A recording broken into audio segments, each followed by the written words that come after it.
Hello बेटा, कैसे हैं आप सभी। लास्ट क्लास में हमने फोर्स के बारे में पढ़ा था। Now we are starting next chapter friction. Friction force में भी हमने थोड़ा सा डिस्कस किया है दैट जैसे हम देखते हैं नॉर्मली हमारी डेली लाइफ में आप वॉक कर रहे हैं सरफेस पर। जब हम वॉक करते हैं तो वहाँ चलना हमारे लिए आसान होता है एंड जब बहुत ज़्यादा चिकना फर्श होता है वहाँ पर हम फिसल भी जाते हैं, चोट लग जाती है और चलना थोड़ा मुश्किल होता है। तो वो क्यों हुआ? Because of the friction. Friction क्या होता है? एक अपोजिंग फोर्स होता है जो हमारी डेली लाइफ में होना ज़रूरी भी है। ऐसे बहुत सारे एग्जांपल्स होते हैं जिसमें हम फ्रिक्शन अगर है तो हम काम कर पाते हैं, फ्रिक्शन नहीं है तो हम नहीं कर पाएंगे। मीन्स कोई अपोजिंग फोर्स है। लाइक टीचर्स आप देखते हैं चॉक से लिखते हैं ब्लैक बोर्ड पे, ईजिली लिखा जाता है। वो क्यों है? क्योंकि वहाँ पर जो कांटेक्ट होता है चॉक का एंड बोर्ड पे, तो उधर फ्रिक्शन क्रिएट होता है। बोर्ड भी एक अपोजिंग फोर्स लगाता है। अगर उसमें फ्रिक्शन नहीं होगा, बहुत चिकना होगा वो बोर्ड, तो उस पर लिखना पॉसिबल नहीं हो पाता। कैरम बोर्ड हम देखते हैं, कैरम बोर्ड में फ्रिक्शन हम कम करते हैं। कम से कम फ्रिक्शन होगा तो हम इजीली उस पर स्ट्राइकर से खेल सकते हैं। जब वो खुरदरा हो जाता है तो हम उस पर पाउडर डाल देते हैं ताकि जो स्ट्राइकर है अच्छे से मूव करे, तो वहाँ हम फ्रिक्शन कम करते हैं। तो ऐसे बहुत सारे केसेज होते हैं जिनमें कहीं फ्रिक्शन को कम करना पड़ता है, कहीं फ्रिक्शन को बढ़ाना पड़ता है। So let's start. Friction is what? The force that opposes the relative motion between two surfaces of objects when they come in contact। कि जब दो surfaces contact में आते हैं तो उनके बीच में जो अपोजिंग फोर्स होता है वो एक दूसरे को अपोज करते हैं, that is frictional force. Frictional force always acts in opposite direction to the direction of applied force. जिस डायरेक्शन में हम फोर्स अप्लाई करते हैं, फ्रिक्शनल फोर्स जो लगता है वो उसके अपोजिट डायरेक्शन में होता है। क्या क्या कॉजेज हैं फ्रिक्शनल फोर्स के? Frictional force comes into play between two surfaces due to irregularities on the surface. Like हमारा सरफेस है, अगर ये ऐसे इरेगुलरिटीज़ हैं तो वहाँ पर फ्रिक्शन क्रिएट हो रहा है। हम इधर आगे पीछे इस तरह से मूव करेंगे एंड अगर बिल्कुल स्मूथ सरफेस है तो वहाँ पर हमारे लिए चलना मुश्किल हो जाता है बिकॉज फ्रिक्शन नहीं है, वहाँ अपोजिंग फोर्स वहाँ पर नहीं है। सो फर्श हमें अपोज नहीं करेगा तो हम इजीली नहीं चल पाएंगे। जितना फ्रिक्शन होगा उसके अकॉर्डिंग हमारे लिए चलना ईजी होगा। Frictional force comes into play between two surfaces due to irregularities on the surfaces of object coming in contact, causing interlocking in micro level irregularities। कि जो ये irregularities दिखाई दे रही हैं इनमें जब हम चलते हैं तो यहाँ इंटरलॉकिंग हो जाती है। इंटरलॉकिंग होने की वजह से हम स्टेबल हो जाते हैं और हमारे लिए चलना ईजी होता है। फ्रिक्शन की वजह से क्या क्या प्रोसेसेस होती हैं, कौन से ऐसे फैक्टर्स हैं जिसकी वजह से फ्रिक्शन हमारा डिपेंड कर रहा है? First, opposite motion. Friction is a force that opposite the motion of one surface moving over another. One surface move करता है अनदर सरफेस पे। Second, depends on the surface. Roughness और smoothness of surface affect the amount of friction. जितना rough होगा friction उतना ही ज़्यादा होगा, जितना स्मूथ होगा सरफेस हमारा फ्रिक्शन कम होगा। So it depends on the surface. Acts in opposite direction. Friction always acts in the opposite direction to the moment slowing objects down. कि जहाँ अपोजिंग फ्रिक्शन आ जाता है उसकी वजह से हमारे जो ऑब्जेक्ट हैं वो स्लो मूव करते हैं। Generates heat. When two surfaces rub against each other, जहाँ फ्रिक्शन क्रिएट होता है वहाँ पर हीट प्रोड्यूस होगी। Varies with weight, heavier an object, more friction it experiences due to the increased contact force। जिसके touch में हैं हम तो जितना कॉन्टैक्ट ज़्यादा होगा उतना ही फ्रिक्शन वहाँ ज़्यादा होगा, that is because of the weight. Now factors affecting the friction. कि कुछ फैक्टर्स होते हैं जिस पे हमारा फ्रिक्शन डिपेंड करता है। First, roughness of the surface. Second, extent by which two surfaces can be press together. कि कितनी ज़्यादा अमाउंट में दो सरफेस एक दूसरे को प्रेस कर रहे हैं। Nature of the surface coming in contact. कि जो ऑब्जेक्ट हमारा फ्रिक्शन के कॉन्टैक्ट में आ रहा है, जो सरफेस कॉन्टैक्ट में आ रहा है उसका नेचर कैसा है, उस पर भी हमारा फ्रिक्शन डिपेंड करता है। मीन्स वो स्मूथ है, रफ है, इंटरलॉकिंग्स बना पा रहा है। सो यही फैक्टर्स हमारे फ्रिक्शन पे डिपेंड करते हैं। Friction is a necessary evil. Why? कि ये ज़रूरी भी है। अगर फ्रिक्शन नहीं होगा तो बहुत सारे ऐसे वॉक होते हैं जो नहीं हम कर पाएंगे। Friction has advantages. कुछ एडवांटेजेस होती हैं इसको। So it is considered as a friend but also has some disadvantages. Advantage के साथ साथ डिसएडवांटेजेस भी होती हैं। तो जहाँ पर डिसएडवांटेज होती है वहाँ वो हमारे लिए फॉग का काम करता है, एक फ्रेंड का काम वो नहीं करेगा। Depending on the circumstances, conditions पे बेस्ड होगा कि कहाँ फ्रिक्शन ज़रूरी है हमारे लिए और कहाँ नहीं। नाउ फ्रिक्शन को हम इंक्रीज भी कर सकते हैं, रिड्यूस भी कर सकते हैं। तो क्या क्या ऐसे तरीके हैं? First, how we can increase the friction. We can increase friction by pressing the surfaces together very strongly. कि बहुत ज़्यादा प्रेशर अप्लाई करके हम जो सर्फेसेज कॉन्टैक्ट में हैं उनको प्रेशर अप्लाई करके एक दूसरे के कॉन्टैक्ट में लेकर आएँ ज़्यादा से ज़्यादा उनको पास लेके आएँ। For example when we apply brakes, जब हम ब्रेक अप्लाई करते हैं राइड करते हुए साइकिल, कार या फिर हमारी जो स्कूटी होती हैं, बाइक्स होती हैं, तो जो ब्रेक पैड्स होते हैं they are pressed against a moving part of the vehicle which lead to the increase friction. कि जब हम प्रेस करते हैं उसको, ब्रेक को, तो ब्रेक पैड्स के साथ मूविंग जो व्हील है उसका कॉन्टैक्ट बढ़ जाता है, जिसकी वजह से वहाँ पर फ्रिक्शन इंक्रीज होता है एंड ब्रेक लग जाते हैं easily. Second, friction can also be increase by increasing the roughness of the surface coming in contact. कि जो सरफेस कॉन्टैक्ट में आया है उसको हम रफ बना दें। For example threading of shoes and tyres is done to increase friction. हम टायर्स देखते हैं गाड़ियों के, उनमें बीच बीच में स्पेसिस होते हैं, शूज़ होते हैं नीचे से चिकने नहीं होते, उनमें थ्रेडिंग्स होती हैं, बीच बीच में गैप्स होते हैं। तो वो क्यों हुआ? बिकॉज वहाँ पर रफनेस इंक्रीज होने की वजह से फ्रिक्शन इंक्रीज हो जाता है, और जिससे हमारे शूज़ ग्रिप बना पाते हैं फर्श पर या जहाँ पर हम चलते हैं, जिसकी वजह से हम स्लिप नहीं हो पाते। शूज़ या जो फुटवेयर्स हम पहनते हैं, जब बहुत लंबा टाइम हो जाता है पहने हुए, तो नीचे से बिल्कुल चिकने हो जाते हैं। जितना स्मूथ होंगे वो उतना ही स्लिपरी होते हैं, और हमें उसकी वजह से कभी कभी चोट भी लग जाती है, हम स्लिप हो जाते हैं फर्श पर। Second, how we can reduce the friction. अब जहाँ पर फ्रिक्शन की ज़रूरत नहीं है तो वहाँ हमें फ्रिक्शन रिड्यूस करना पड़ता है। कैसे रिड्यूस करेंगे? फर्स्ट हम देखते हैं it acts between the sliding surfaces of two objects. जैसे हमारा जो स्लाइडिंग सर्फेसेज होते हैं जहाँ ऑब्जेक्ट्स के बीच में, क्या it can be reduced by making the surfaces in contact smooth by polishing them. जैसे हम देखते हैं जो हमारे डोर्स होते हैं उनको हम पॉलिश करते हैं, या जहाँ पर स्लाइडिंग गेट्स लगे हुए होते हैं उनको पॉलिश करते रहते हैं हम बार बार। वो क्यों? ताकि वो सरफेस जब एक दूसरे से टकराएंगे तो वहाँ पर उनको नुकसान ना हो, पॉलिश की वजह से वो सेफ़ रहते हैं। Sliding friction between moving parts of the vehicles and machinery के अंदर भी हम देखते हैं ऑयलिंग बार बार करते हैं, ग्रीस करते हैं, लुब्रिकेंट बनाते हैं, लुब्रिकेशन किया जाता है। तो जैसे हमारे जो व्हील्स होते हैं या फिर हम देखते हैं जो हमारे डोर्स होते हैं उनमें हम ऑयल डालते हैं जब उनमें आवाज़ आनी शुरू हो जाती है, या हमारी जो कुंडी होती हैं जब दरवाजे हमारे टाइट बंद होते हैं तो उनमें हम ऑयलिंग करते हैं। तो ऑयलिंग करने से वहाँ पर फ्रिक्शन कम हो जाएगा, जिसकी वजह से वो स्मूथ हो जाते हैं। Rolling frictional force is usually smaller than the sliding frictional force.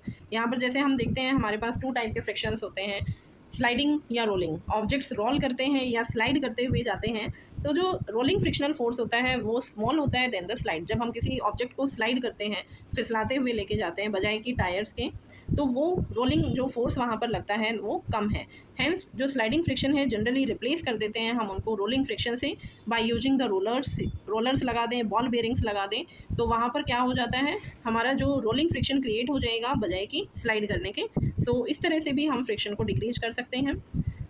Third point, friction can be reduced by providing wheels hence used in suitcases. जैसे सूटकेस हम लेके जाएं, बजाय कि हम उनको स्लाइड करते हुए हम उनके अंदर जब व्हील्स लगा देते हैं, स्कूल बैग्स होते हैं बच्चों के, उनमें व्हील लगाने से वो रोल करते हुए जाएंगे, जिसकी वजह से फ्रिक्शन डिक्रीज हो जाता है और वो कैरी करने बच्चों के लिए या हमारे लिए बैग्स कैरी करना ईजी होता है। Now we have different types of frictions, so one by one हम उनको स्टडी करते हैं। फर्स्ट फ्रिक्शन है हमारे पास static friction. Static friction is what? When the body is at rest. कि जब हमारी बॉडी रेस्ट पोजीशन में है तो वहाँ पर भी फोर्स ऑफ फ्रिक्शन एक्ट कर रहा है उस पर, that friction is known as static friction. Like आप यहाँ फिगर में देख सकते हैं, बॉक्स रखा हुआ है, कोई मूवमेंट उसमें नहीं है, बट फिर भी उस पर नीचे जहाँ रखा हुआ है वो सरफेस क्या कर रहा है, उस पर फ्रिक्शन एक्ट कर रहा है। This force is always equal and opposite. ये फोर्स हमेशा इक्वल, जितना फोर्स हमारा ये बॉक्स लगा रहा है उतना ही अपोजिंग फोर्स लगाया जा रहा है, इस पर फ्रिक्शन लगाया जा रहा है, इसीलिए ये ऑब्जेक्ट हमारा रेस्ट पे रखा हुआ है।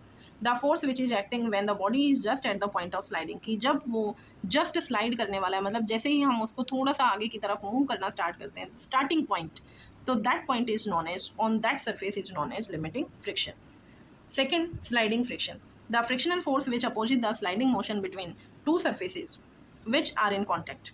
कि जब हम स्लाइड करते हैं ऑब्जेक्ट को, second figure you can see here कि यहाँ पर ये चेयर लाइक दिखाई दे रहा है, तो इसको जब आप थोड़ा सा स्लाइड करने वाले हैं, ऊपर की तरफ से आप उसको स्लाइड करेंगे, सो फॉरवर्ड फोर्स है, एंड जो हमारा जिस सरफेस पे आप उसको स्लाइड कर रहे हैं that will apply the opposite force that is known as friction. तो जो ये अपोजिंग फोर्स यहाँ पर लग रहा है that is the sliding friction, and this sliding friction is generally smaller than the static friction. कि स्टैटिक फ्रिक्शन से कम फोर्स होता है स्लाइडिंग, बिकॉज स्लाइड करना हमारे लिए बहुत आसान है बजाय कि एक ऑब्जेक्ट को एक ही पोजीशन पर रखना। Third is rolling friction.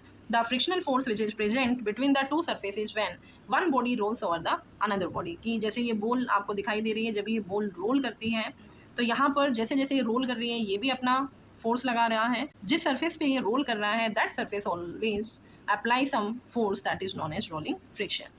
तो rolling friction is usually smaller than the sliding friction. यहाँ पर तीनों में जब आप कंपेयर करेंगे तो you can compare here first category that is the static, that is higher, and after that there is sliding,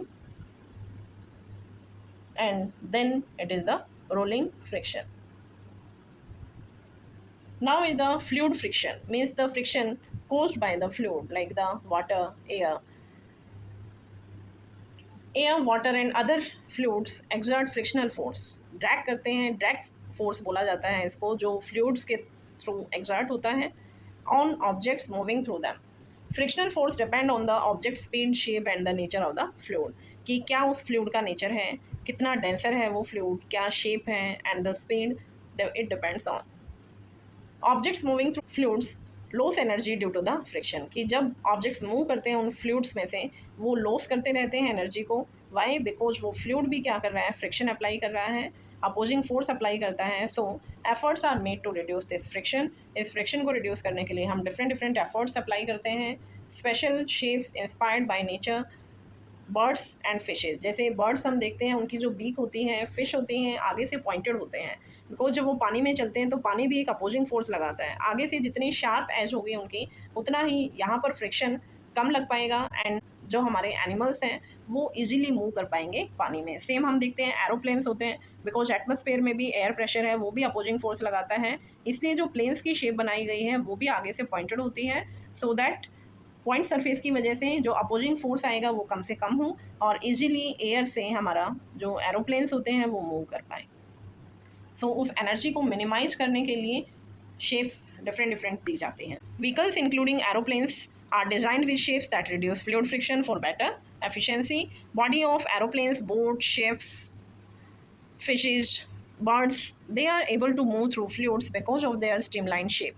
कि streamlined shape like आगे से जो pointed shape होती है, in order to reduce the friction due to the fluid and avoid any energy loss, कि जो energy loss ना हो, maximum वो अपना उनके अंदर जो energy है वो अपने works को करने के लिए use कर पाए।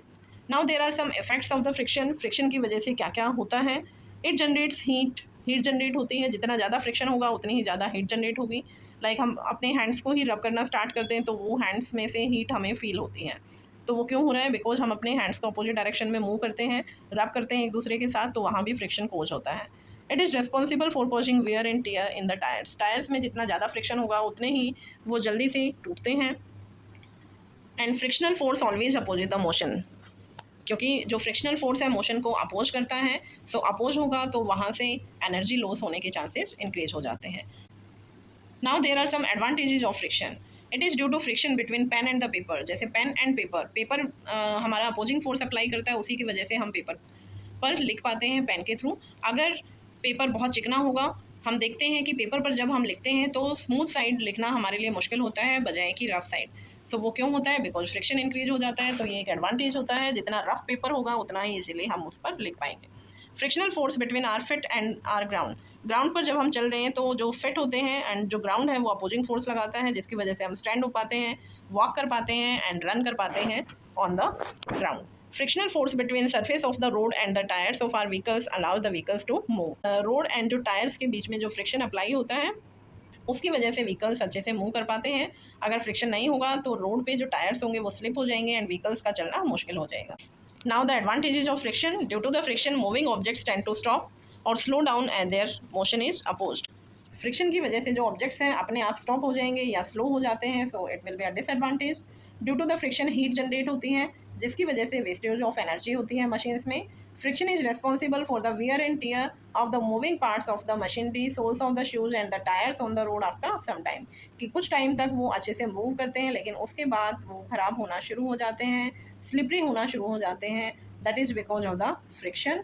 सो this is our disadvantages. So this was all about our chapter. हम दोनों चैप्टर कर चुके हैं, फोर्स एंड फ्रिक्शन। फ्रिक्शन जब आप करेंगे तो पहले एक बार फोर्स वाला चैप्टर आप ज़रूर देखें, अपने फ्रेंड्स के साथ इनको शेयर करते रहें ताकि उनको भी मैक्सिमम बेनिफिट मिले, और सभी बच्चे सब्सक्राइब करके रखें ताकि जो भी न्यू वीडियो मैं डालूँ वो आप सब तक पहुंच पाए। Thank you, bye bye.